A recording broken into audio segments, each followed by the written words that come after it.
Dexter Goei is the CEO of Altice USA, also president of Altice as well, and he joins me now. Nice to have you here. Nice to see you. Good job ringing the opening bell. You got your people really yelling and screaming. Thanks for that. You got a lot of pushback on the conference call when you introduced this. Analysts were saying, can you really be profitable at $20 for your customers or $30? And you kept saying, yeah, we're not pricing this to undercut the market and lose money. Why are you confident you can make money? Well, if you look at just the average usage of mobile customers today in the U.S., you're probably around 7 gigs per month.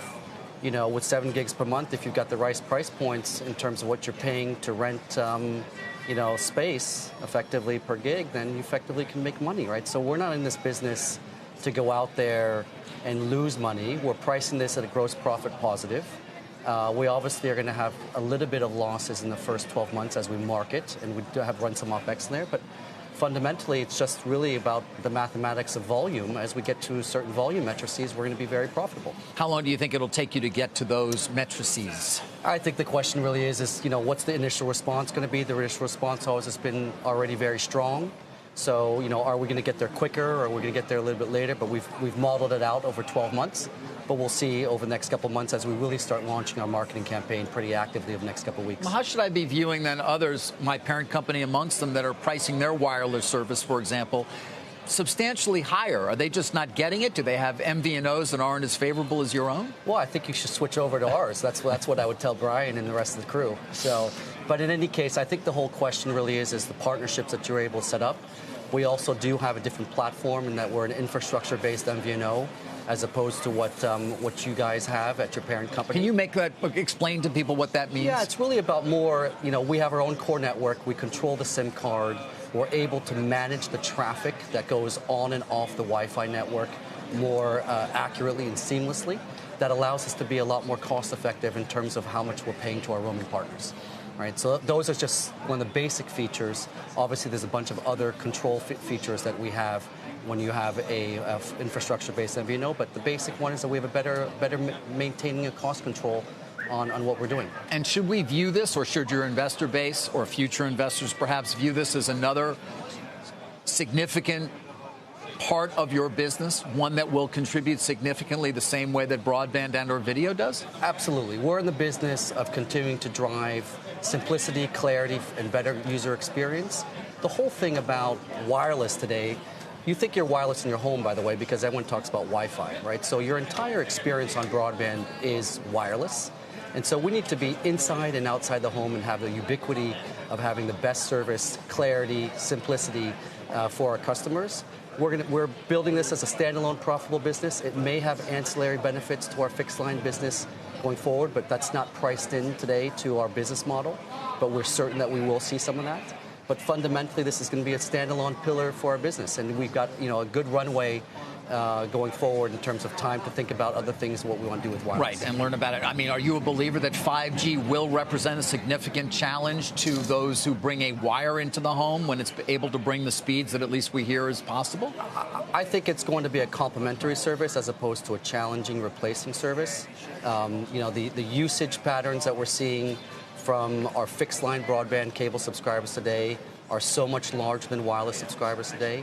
I also do think that 5G may end up cannibalizing some of the 4G services out there. So people have the wallet to spend on both. I don't think that there's going to be a full replacement necessarily of fixed. Maybe in certain parts, particularly in rural areas where the fixed broadband is poor, you'll see some 5G penetration. But if you speak to all of the wireless operators out there, they're not out there marketing that they're going to have a replacement service. No, at least not yet. Not yet. Not yet. I mean, it may be in the future. Speaking of course, bringing broadband into the home, one of your competitors, it's said, at least Charter and perhaps even others, are de-emphasizing the video business. Almost, they wouldn't say this, but I will, sort of pushing people off it because the higher margin broadband business is so much more important to them.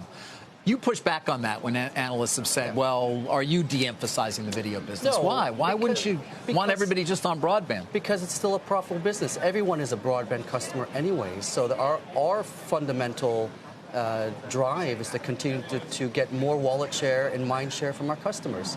So today, if people are paying for video and it's a profitable business, maybe it's the margins are getting skinnier, but we'll continue to deliver profitable businesses to each one of our customers, and mobile is an example. But video is falling off, right? Video is not necessarily falling. We have a very unique footprint in that we're in the New York tri-state area, which is a heavy video usage.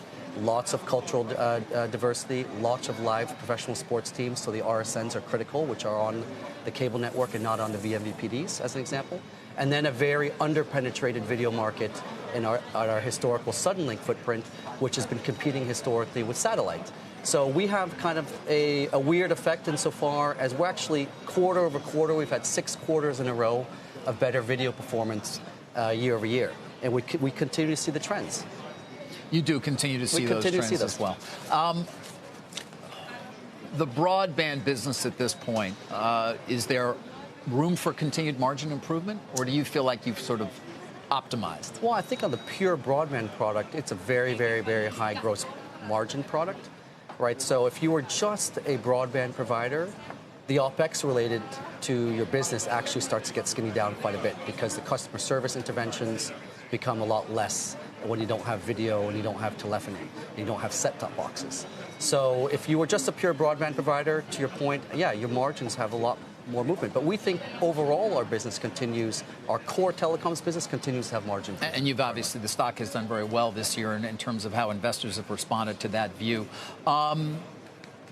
You and Mr. Drahi, the chairman of Altice as well, took over Cablevision, Suddenlink. You're known as cost cutters, people who can come in, at least identify things that conceivably should be cut. Do you think this opportunity that Elliott sees at AT&T, big story this morning, is your sense, having at least done that at some of these companies, that there is a lot of low-hanging fruit to cut costs? I didn't really pay attention exactly to the focus of the letter. They're talking about a 300 basis point improvement in adjusted EBITDA margins over the next 3 years. Listen, I think no matter what, when you're able to take a step back and you're an outside-looking inside investor, you fundamentally can see opportunities to do things, right? Particularly given that the management team has probably been there for a little bit of time and is used to the way things work over there.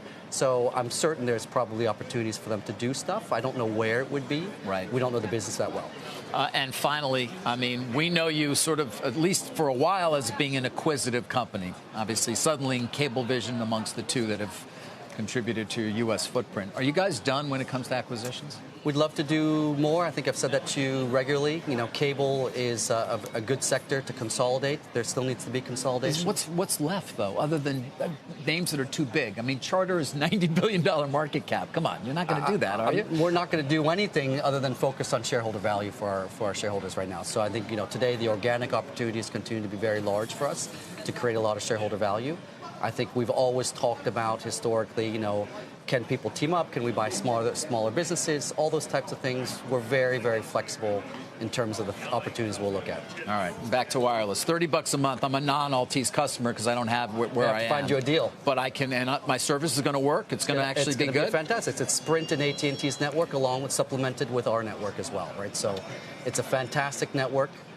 We really are seeing an unbelievable response and great performance of it. So look forward to having you as a customer. All right. Well, and by the way, it's free international, right? 35 countries free international. You're not getting that $10. Right, because of all your ownership stakes, right? Some of those otherwise.